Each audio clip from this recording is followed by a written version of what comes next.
Avant la vidéo d'aujourd'hui, n'oubliez pas de vous abonner pour ne pas manquer les dernières vidéos. Si vous souhaitez voir un cas ou un sujet couvert par Paranormal Illisted, alors rendez-vous sur criminalillisted.com et remplissez le questionnaire sous l'onglet « Suggérer un cas ». 3. Sheila Wentworth et Doris Jean Hall. Le 17 novembre 2002 était une journée froide, claire et sèche dans le nord de l'Alabama. 54 ans et sa femme 52 ans habitaient à Montevallo, en Alabama. Cet après-midi-là, ils ont fait monter Amber Jackson, leur petite fille armée de 8 ans, dans leur Jeep Grand Cherokee. Ils prévoyaient de visiter la sœur de Doris, vivant à Centerville, Alabama, à 20 miles au sud-ouest. Ils ont pris l'autoroute à 2 voies, Alabama State Route 25, pour s'y rendre. L'autoroute a quelques courbes, mais n'est pas considérée comme une route dangereuse vers 4 heures de l'après-midi. Leur Jeep Grand Cherokee a heurté de plein fouet une autre Jeep Grand Cherokee. Les deux véhicules roulaient à environ 60 miles par heure. 54 ans et 52 ans ont été tués. Amber, 8 ans, a été blessée mais pas grièvement. La conductrice de l'autre voiture, Sheila Wentworth, âgée de 45 ans, a également été tuée. Elle avait un passager dans son véhicule, son neveu de 12 ans, Frankie Whaley. Comme Amber, Frankie a été blessé mais pas de manière critique. Lorsque la police est allée informer les proches, elle a fait une découverte choquante. Doris et Sheila étaient des sœurs. Elles avaient 8 autres frères et sœurs et Frankie était l'enfant de l'un des autres frères et sœurs. Doris et Billy Joe n'avaient pas dit à Sheila qu'ils allaient lui rendre visite, ils avaient juste prévu de passer. Sheila avait la même idée et elle se rendait chez eux. La police a enquêté sur l'accident et a déterminé qu'un des conducteurs avait franchi le terre-plein central, mais ils ne savent pas qui. Ils ne savent pas non plus pourquoi ils auraient dû franchir la ligne médiane. Les conditions de route étaient bonnes et ce n'était pas dans une zone particulièrement sinueuse de la route. Une théorie est que l'un des conducteurs a été distrait lorsqu'il a vu la personne qu'il prévoyait de visiter circuler dans le sens opposé et qu'il a accidentellement dévié dans sa voie. Cependant, nous ne saurons probablement jamais ce qui s'est passé lorsque les deux sœurs et les Jeeps Grand Cherokees ont été tuées lorsque leurs voitures sont entrées en collision alors qu'elles étaient en route pour se voir. 3 personnes, Martha Opina, Edith Sola et un homme inconnu. Le 21 octobre 1988, Martha Opina, âgée de 75 ans, se promenait dans une rue résidentielle de Buenos Aires, en Argentine. Soudain, un caniche nommé Kashi est tombé de 13 étages d'un balcon d'appartement et a atterri sur sa tête. Tant Opina que Kashi ont été tués. La tragédie sanglante a attiré beaucoup de spectateurs. En marge de la foule se trouvait Edith Sola, âgée de 46 ans. Elle essayait de voir ce qui s'était passé tout en se tenant sur la route. Malheureusement, elle ne faisait pas attention à la circulation et elle a été renversée par un bus et était morte sur les lieux. Un homme qui n'a pas été identifié a été témoin des 2 accidents horrifiants. Le choc a provoqué chez lui une crise cardiaque. Alors qu'il était conduit à l'hôpital, il est mort. En tombant du balcon, Kashi le caniche a tué 3 personnes. La police a parlé à la famille Montoya qui possédait Kashi. Le balcon avait une barrière de 5 pieds, la police ignore donc comment le chien en est tombé. Ils croyant qu'il aurait pu être défenestré. Dans ce cas, ce serait un meurtre. Mais personne n'a jamais été inculpé pour la mort du chien ou des 3 personnes. Numéro 1. Mary Ashford et Barbara Forrest. En mai 1817, Mary Ashford était une servante et gouvernante pour son oncle à Langley Heath, Angleterre. Elle résidait dans la maison où elle travaillait. Le 26 mai 1817 était une journée typique pour Mary. Elle faisait des courses pour son oncle. Cette nuit-là, il y avait une danse dans un pub appelé les 3 tonnes. Mais le pub était mieux connu sous le nom de Tyburn House. Pendant la journée, Mary a déposé les vêtements qu'elle prévoyait de porter pour la danse chez son amie Anna Cox à Erdington. après avoir terminé sa dernière course de la journée, Mary s'est rendue chez Hannah. Elle a changé de vêtements, puis elle et Hannah sont allées au pub. Abraham Thorne, 24 ans environ, était à la danse. Il était le fils d'un constructeur aisé. Il a dansé plusieurs fois avec Mary cette nuit-là. Hannah, Mary et Abraham sont partis ensemble à la fin de la nuit vers Erdington. Ils sont ensuite arrivés à un croisement. Mary a dit à Hannah qu'elle allait dormir chez son grand-père qui était plus proche de son travail. Alors, Hannah a pris une route et a marché jusqu'à sa maison à Erdington et Mary et Abraham ont pris l'autre chemin et ont commencé à marcher vers la maison de son grand-père. Quelques heures plus tard, vers 4 heures du matin, Mary est allée chez Hannah et l'a réveillée. Mary a dit qu'elle avait laissé ses vêtements de travail là-bas et qu'elle en avait besoin. Mary a expliqué qu'elle avait dormi quelques heures chez son grand-père en se changeant.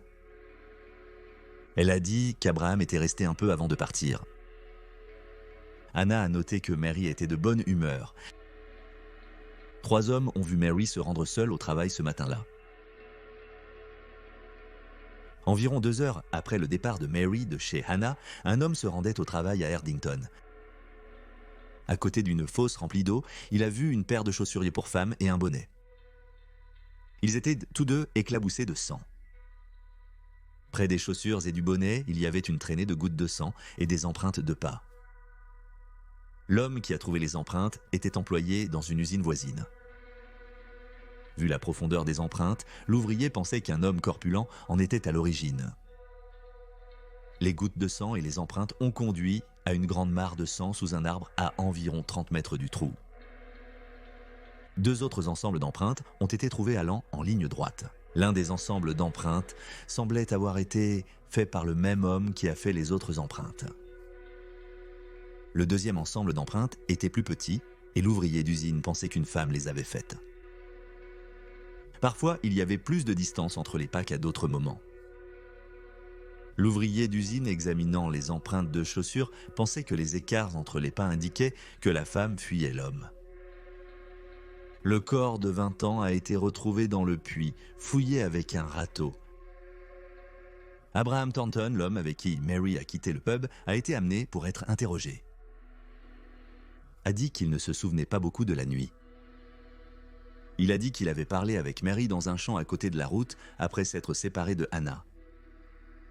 Puis ils ont commencé à marcher vers Erdington. En chemin, ils se sont séparés et elle est allée seule à Erdington. Il l'a attendue dans un champ jusqu'à environ 4 heures du matin, mais il a ensuite décidé de rentrer chez lui. Abraham a ensuite été fouillé à nu. Du sang a été trouvé sur sa chemise. Il a ensuite admis avoir eu des rapports sexuels consentis avec Mary, niant toute implication dans son meurtre. L'ouvrier d'usine a comparé les chaussures d'Abraham aux empreintes de pas sur la scène. Il a affirmé que les chaussures d'Abraham correspondaient aux empreintes de l'homme. Il a également dit que les chaussures de Mary correspondaient aux empreintes de pas de la femme. Un médecin a examiné le corps de Mary et il a déterminé qu'elle s'était noyée. Son corps ne présentait que 2 signes de violence. Il y avait 2 lacérations autour de son entrejambe. Il pensait que les blessures étaient probablement le résultat d'un viol qu'elle avait subi. Le médecin pensait que la flaque de sang provenait aussi du viol de Mary. Il croyait qu'elle était vierge avant d'être violée et qu'elle avait ses règles à ce moment-là. Le médecin a examiné le contenu de l'estomac de Mary et il ne pensait pas qu'elle avait mangé dans les 24 heures avant sa mort. Il n'y avait que de l'alcool dans son estomac. Le procès d'Abraham Thornton a débuté le 8 août 1817. 3 principaux éléments de preuve l'incriminaient. Le premier était le sang sur ses vêtements. Le deuxième était que ses chaussures correspondaient aux empreintes laissées sur la scène de crime. Le troisième est donc qu'il a avoué avoir eu des relations sexuelles avec Mary, même s'il était cru qu'elle était vierge avant d'être violée. L'accusation a allégué qu'Abraham était en colère que Mary ait repoussé ses avances sexuelles. L'accusation a déclaré qu'Abraham savait où elle allait ce matin-là, alors il l'a attendue en embuscade et l'a attaquée. Comme il n'y avait pas de nourriture dans l'estomac de Mary, on pense qu'elle a peut-être perdu connaissance avant ou pendant le viol. L'alcool a peut-être également contribué à son évanouissement. L'accusation a soutenu qu'Abraham ne voulait pas être vu avec une femme inconsciente, alors il l'a jetée dans la fosse remplie d'eau, où il a peut-être pensé qu'elle était déjà morte. Il a essayé de cacher le corps. Les avocats d'Abraham ont discrédité le témoignage de l'ouvrier d'usine qui a comparé les empreintes de chaussures. L'ouvrier d'usine a admis qu'au moment où il a comparé les chaussures d'Abraham aux empreintes de pas, il avait plu et les empreintes n'étaient pas clairement définies. De plus, l'ouvrier d'usine n'avait aucune expérience des comparaisons d'empreintes de pas. Personne n'a confirmé si ces mesures étaient précises. Tout le monde a simplement cru l'homme sur parole. L'ouvrier d'usine croyait que la ligne droite de 2 empreintes indiquait que Mary était poursuivie. Mais aurait-elle couru en ligne droite si poursuivie? Les empreintes ne devraient-elles pas révéler des changements brusques de direction indiquant qu'elle a tenté de l'éviter ou de la poursuivre? La défense a soutenu que les empreintes n'étaient pas une preuve qu'Abraham avait tué Mary ou qu'il était même dans la zone lorsqu'elle a été tuée. La défense a également soutenu que les preuves de sang ne prouvaient pas non plus qu'Abraham était le meurtrier. La défense a dit que si Abraham avait commis le meurtre, n'aurait-il pas changé de chemise tachée de sang? De plus, Mary avait 2 paires de bas avec elle, une était la paire qu'elle portait la nuit de la danse. Elle a changé pour ses bas de travail lorsqu'elle s'est habillée pour le travail quelques heures avant d'être tuée. Elle portait ses bas lorsqu'elle a été tuée. Les 2 paires de bas étaient tachées de sang. Cela signifie qu'elle saignait avant de retourner à Erdington. Il est donc possible qu'elle ait eu des rapports sexuels consentis avec Abraham avant de mourir, et c'est à ce moment-là que le sang a atterri sur sa chemise.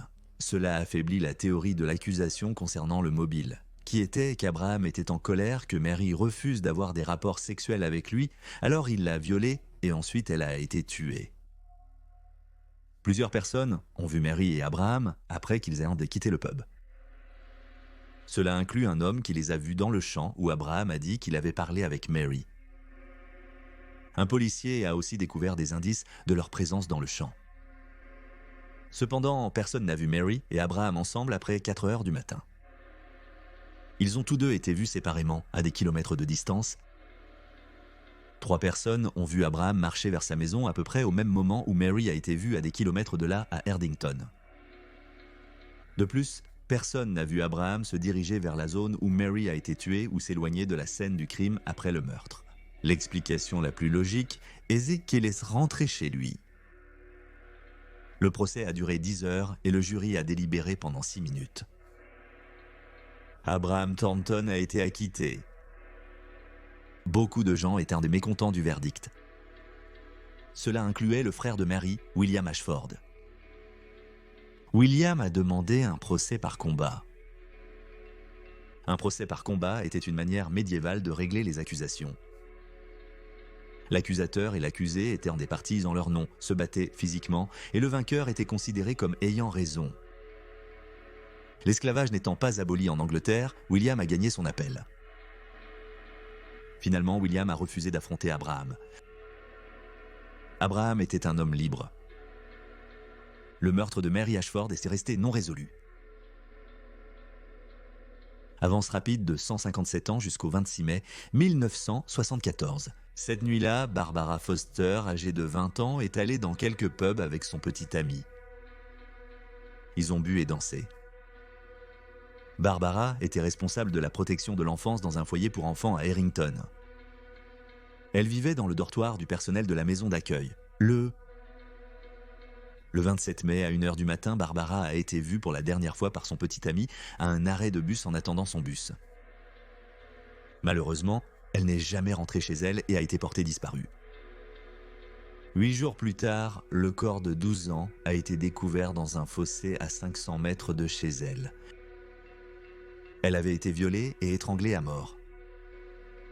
Le petit ami de Barbara a été interrogé et innocenté. Il a vu un homme d'âge moyen parler avec elle en dernier à l'arrêt de bus. L'une des personnes interrogées était 38 ans, directeur adjoint de la maison de retraite où vivait et travaillait Barbara. On a demandé à Michael ce qu'il faisait la nuit du meurtre.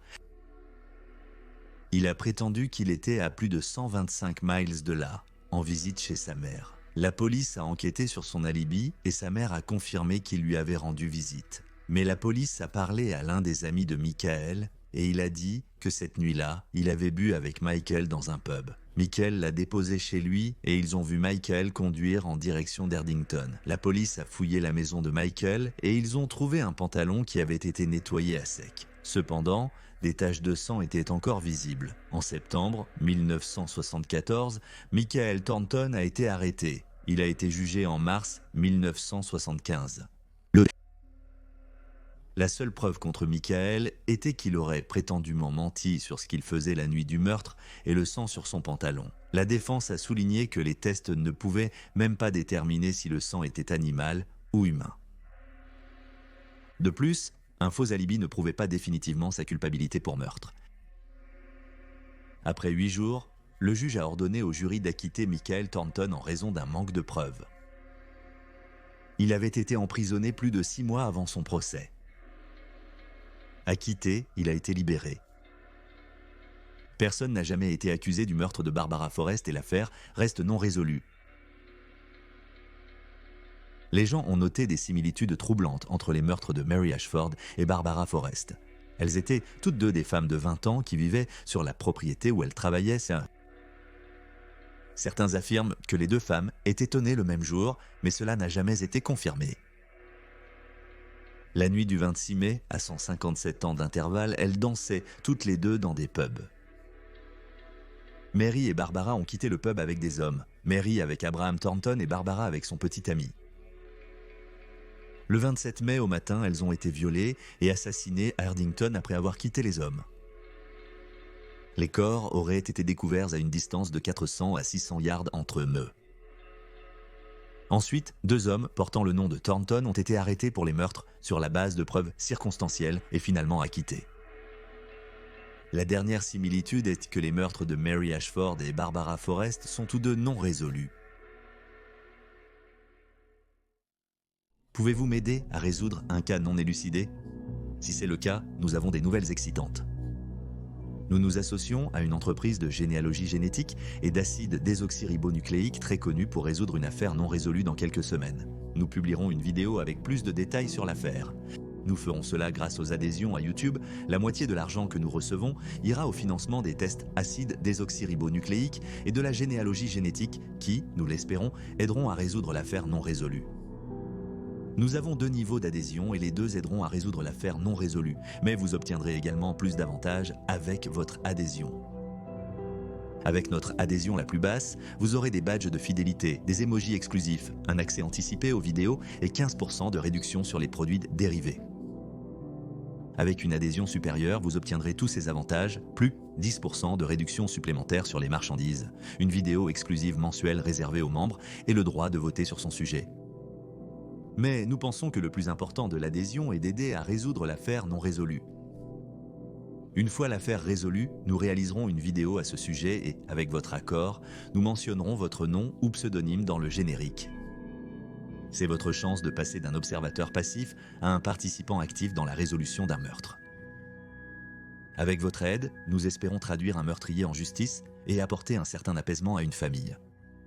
En aidant à résoudre cette affaire non élucidée, vous soutiendrez aussi cette chaîne. Merci d'avoir regardé cette vidéo. Restez à l'affût de notre vidéo qui aidera à résoudre le crime. En attendant, si vous êtes intéressé par l'adhésion, inscrivez-vous pour un accès anticipé aux vidéos, aux exclusivités membres et à d'autres avantages. Merci encore d'avoir regardé. Merci d'avoir regardé, en espérant que vous avez apprécié. Si l'article vous a intéressé, abonnez-vous. Nous aurons une nouvelle vidéo sur le paranormal chaque semaine. Si vous êtes nouveau sur cette chaîne, n'oubliez pas de consulter notre autre chaîne Criminally Listed. Nous avons plus de 325 vidéos présentant des histoires de crimes étranges, mais vraies. Vous pouvez la trouver sur la chaîne YouTube Criminally Listed. Nous avons aussi un podcast Criminally Listed Presents Into the Killing sur les affaires non résolues qui ont finalement été élucidées. Vous pouvez le trouver sur Stitcher, Spotify, Amazon Music et partout où vous trouvez de super podcasts. Mais c'est tout pour aujourd'hui. Merci encore d'avoir regardé.